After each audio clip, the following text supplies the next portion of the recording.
Frères et sœurs, amis de la prière, si aujourd'hui nous sommes en vie, c'est parce que Dieu nous aime. Grâce à son amour, il nous protège. Grâce à cet amour-là, il nous prévient du danger. Et c'est une grâce pour nous de rester en vie dans ces moments de crise, de pandémie, de peur, de chômage et autres. Aujourd'hui, frères et sœurs, en ce 46e jour des 100 jours de prière, nous allons parler de l'amour de Jésus. Pour cela, je vous invite donc à ouvrir votre Bible et à lire avec moi dans Jean 15, verset 9. Dans ce texte, il est dit, Jésus nous dit, tout comme le Père m'a aimé, moi aussi je vous ai aimé, demeurez dans mon amour. La sœur Ellen G. White dit que si elle est sauvée, elle ne cessera de contempler constamment les profondeurs de l'amour de Dieu. D'ailleurs, qu'est-ce qu'il y a de plus important que l'amour qui vient de la providence? Tous les saints rachetés apprécieront comme jamais l'amour du Père, l'amour du Fils, parce que c'est grâce à cet amour que Jésus est venu sur la croix pour donner sa vie pour nous racheter.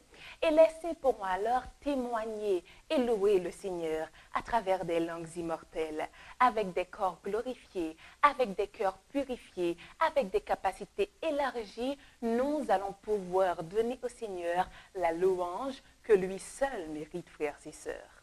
Frères et sœurs, je vous invite à méditer avec moi sur ces questions.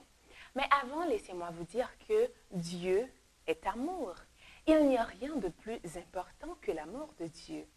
En effet, l'amour de Dieu n'a rien qui peut être comparé à lui.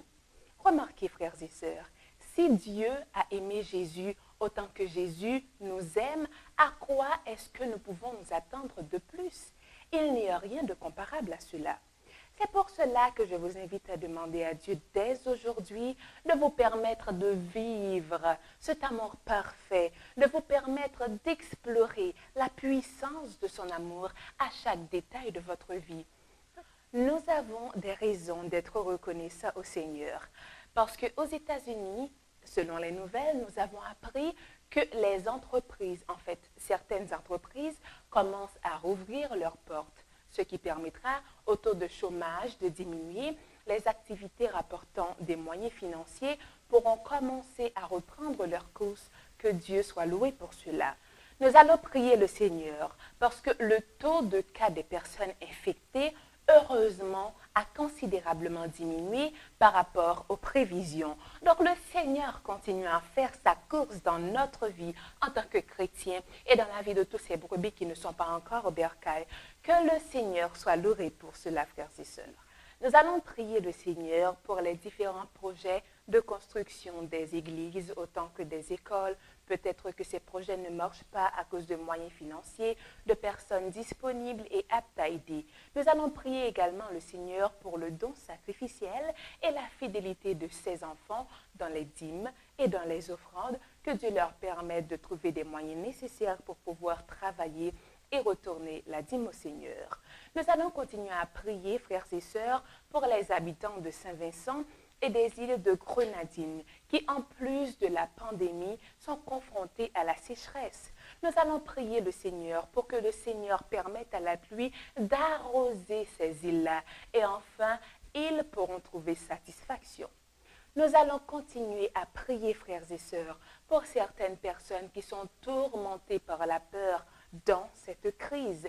Que le Seigneur leur permette de comprendre que la peur ne servira à rien, mais qu'ils ont tout simplement à placer leur confiance en Dieu.